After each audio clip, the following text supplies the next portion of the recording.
वाहिगुरु साहिब जी। महला दूजा।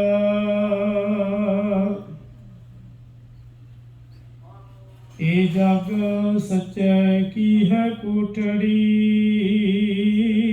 सच्चे का विचवास।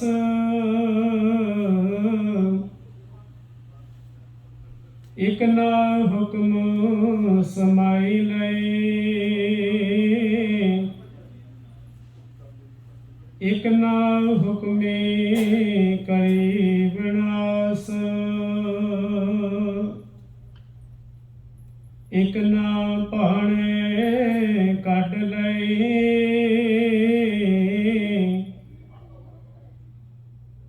एक ना माया बिच निवास।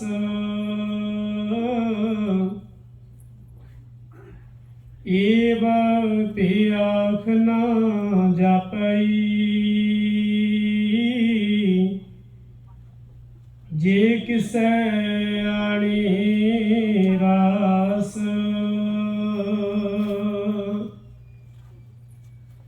नानक गुरमुख जानी, जाको आप करे परगास। नानक गुरमुख जानिए, जाको आप करे परगास।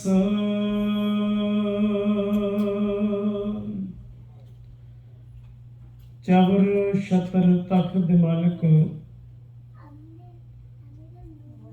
दसां पातशाहियां दी जोत। गुरु गरीब नवाज धन धन श्री गुरु ग्रंथ साहिब सच्चे पातशाह महाराज जी दी पावन पवित्र हजूरी अंदर संध्या वेले दीवाना दी हाजरी भरन दा सुभाग समा मालिक जी दी अपार बख्शिश कृपा रहमत नाल प्राप्त होया है। सोदा लहराज साहिब जी दे पाठ उपरंत शब्द कीर्तन आप जी ने श्रवण किया है। पिछले दिनों तो चल रही लड़ीवार अमृतमय बाणी आस्था जी की वार दी विचार अधीन दूसरी पौड़ी दे दूसरे श्लोक नूं आप जी ने श्रवण किया है। गरीब नवाज सच्चे पातशाह महाराज धन धन श्री गुरु अंगद साहिब जी इस पावन श्लोक के अंदर मानो गुरु नानक साहब सच्चे पातशाह जी की उस पौड़ी की पहली पौड़ी की व्याख्या करदे होया सानू संसार दे विचों निरंकार नूं किवें समझना है, किवें देखना है, किवें असी उस प्रभु दे नाल जुड़ना है, इस बारे इस पावन श्लोक के अंदर महाराज सच्चे पातशाह जी सानू समझा रहे ने। आओ गुरु प्यारी साध संगत पावन श्लोक की विचार आरंभण तो पहला रसना नूं करो पवित्र, मनहों बिरती एकाग्र करदिया होया प्रेम सत्कार भावना सहित गुरु जी दे हजूर लबाओ हाजरी। आखो जी वाहिगुरु जी का खालसा वाहिगुरु जी की फतेह। श्लोक महला दूजा।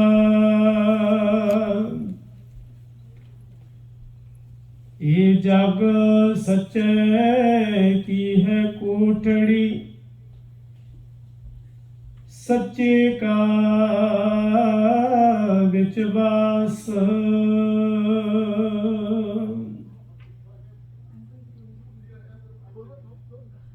ਇਹ ਜਗ ਭਾਵ ਸੰਸਾਰ।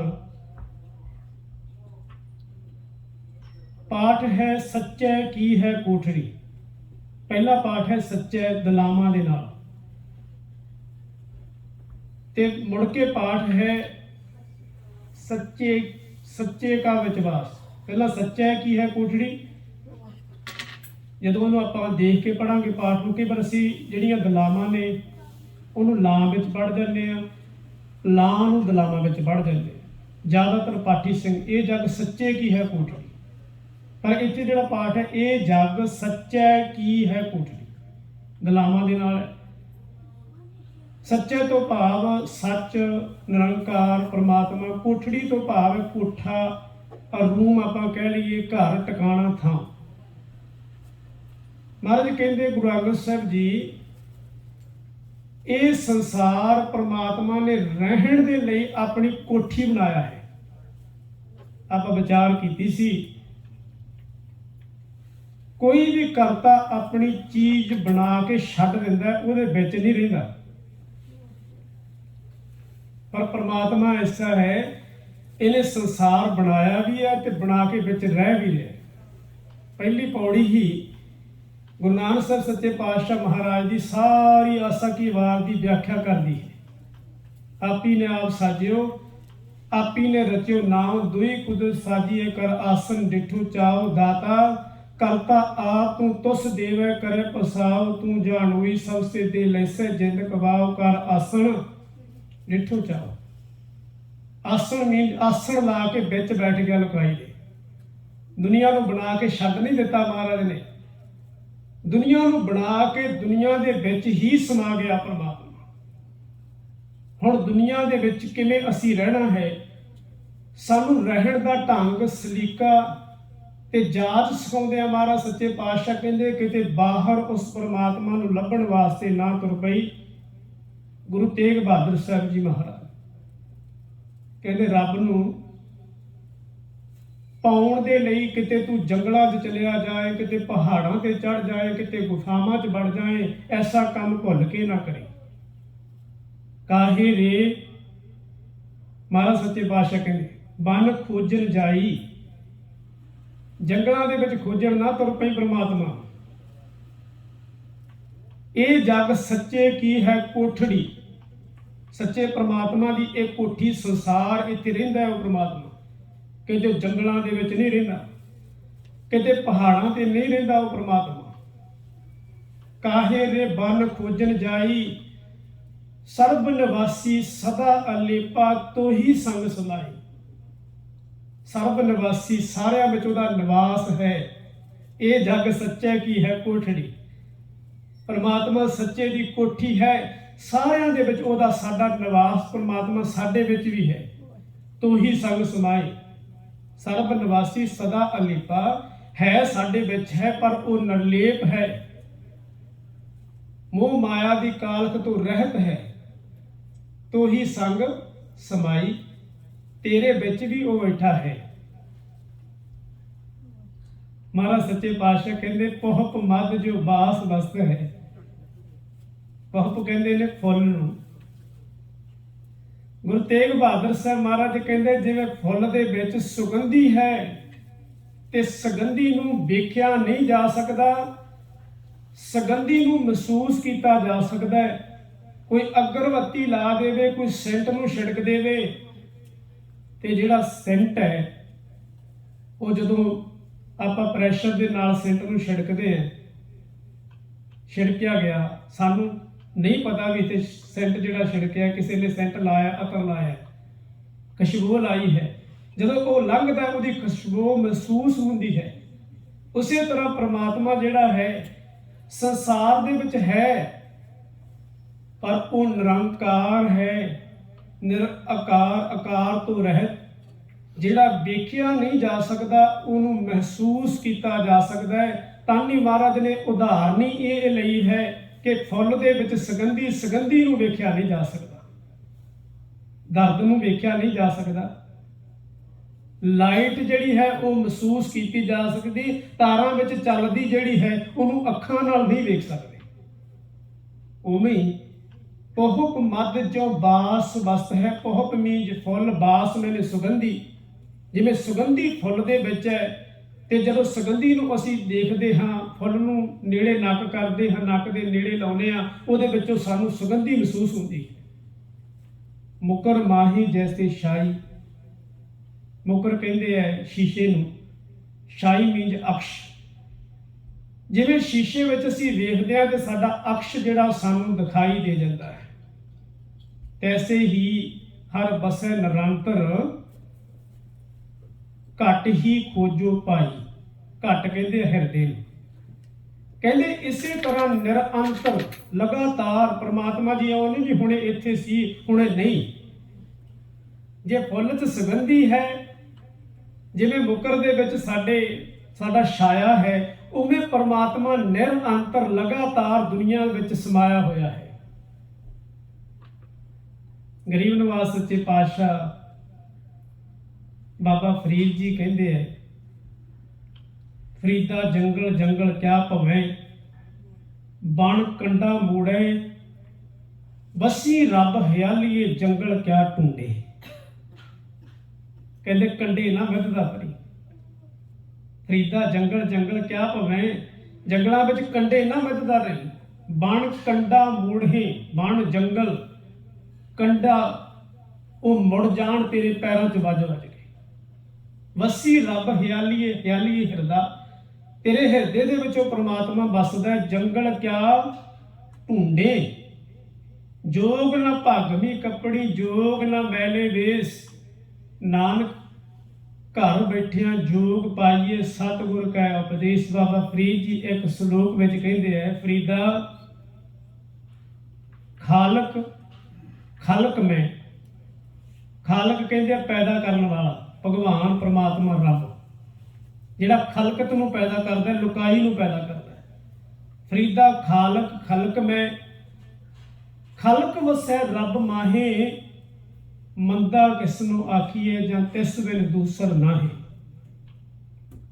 ਕਹਿੰਦੇ ਜੇ ਉਹ ਪਰਮਾਤਮਾ ਜਿਹੜਾ ਲੁਕਾਈ ਨੂੰ ਪੈਦਾ ਕਰ ਰਿਹਾ ਹੈ, ਉਹ ਵਾਹਿਗੁਰੂ ਖਾਲਕ ਖਲਕ ਮੈਂ, ਖਲਕਤ ਦੇ ਵਿੱਚ ਹੈ।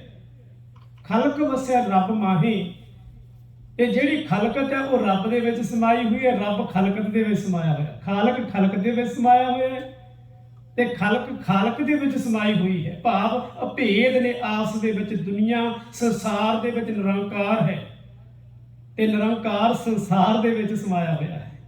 ਮੰਦਾ ਕਿਸ ਨੂੰ ਆਖੀਏ ਕਿ ਸਾਰੇ ਪਾਸੇ ਰੱਬ ਦੀ ਜੋਤ ਹੀ ਹੈ ਨਾ।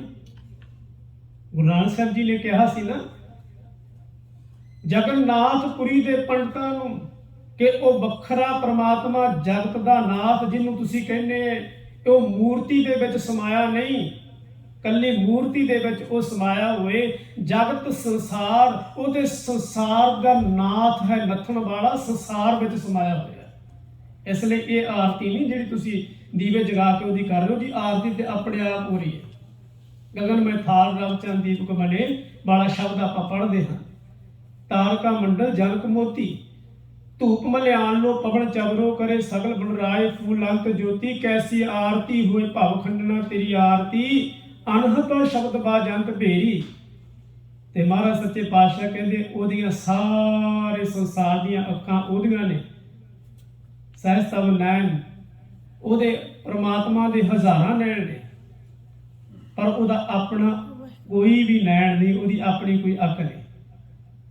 ਉਹਦੇ ਹਜ਼ਾਰਾਂ ਹੀ ਪੈਰ ਨੇ ਪਰ ਉਹਦਾ ਆਪਣਾ ਕੋਈ ਪੈਰ ਨਹੀਂ। ਪਰ ਮਹਾਰਾਜ ਸੱਚੇ ਪਾਤਸ਼ਾਹ ਕਹਿੰਦੇ ਨੇ ਇਸ ਪਾਵਨ ਆਰਤੀ ਵਾਲੇ ਸ਼ਬਦ ਦੇ ਵਿੱਚ ਰੋਜ਼ਾਨਾ ਕੀਰਤਨ ਸੁਣਨ ਚ ਪੜ੍ਹਦੇ ਆ ਕਿ ਸਭ ਮੈਂ ਜੋਤ ਜੋਤ ਹੈ ਸੋਈ।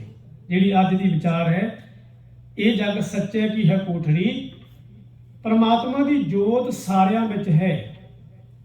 ਤੇ ਇਸ ਕਰਕੇ ਮਹਾਰਾਜ ਸੱਚੇ ਪਾਤਸ਼ਾਹ ਬਾਬਾ ਫਰੀਦ ਜੀ ਕਹਿੰਦੇ ਮੰਦਾ ਕਿਸ ਨੂੰ ਆਖੀਏ ਜਾਂ ਤਿਸ ਬਿਨ ਦੂਸਰ ਨਾ। ਪਰਮਾਤਮਾ ਬਿਨਾਂ ਤਾਂ ਕੋਈ ਹੈ ਹੀ ਨਹੀਂ, ਫਿਰ ਮਾੜਾ ਕੌਣ ਹੋ ਗਿਆ?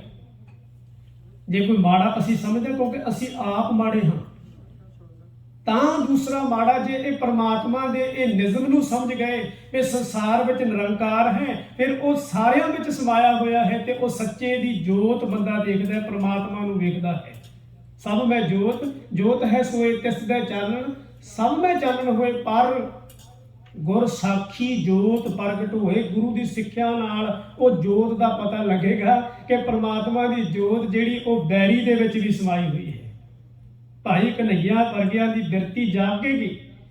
ਭਾਈ ਕਨ੍ਹਈਏ ਵਰਗੇ ਇਹ ਸਮਝ ਸਕਣਗੇ ਵੀ ਨਾ ਕੋ ਬੈਰੀ ਨਹੀਂ ਬਗਾਨਾ ਦੀ ਭਾਵਨਾ ਹੈ, ਵੀ ਸਭ ਮੈਂ ਜੋਤ, ਜੋਤ ਹੈ ਸੋਏ। ਮੰਦਾ ਕਿਸ ਨੂੰ ਆਖੀਏ, ਫਿਰ ਕੋਈ ਮਾੜਾ ਨਹੀਂ ਰਹੇਗਾ।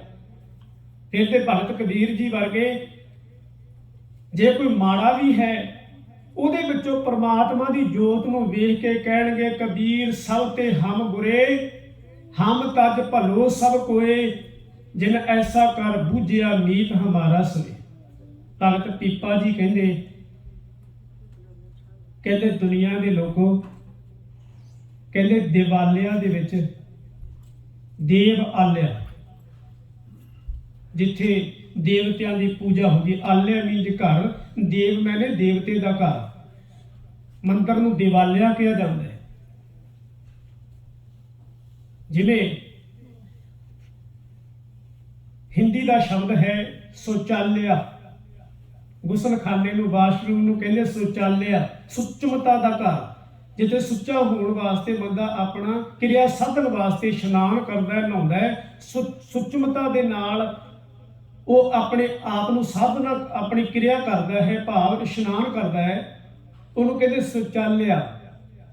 ਆਪਾਂ ਦੇਖਦੇ ਕਿਰਿਆ ਕਰਨ ਨੂੰ ਵੀ ਕਹਿੰਦੇ ਸ਼ੌਚਾਲਿਆ, ਗੁਸਲਖਾਨੇ ਨੂੰ ਹਿੰਦੀ ਦੇ ਵਿੱਚ।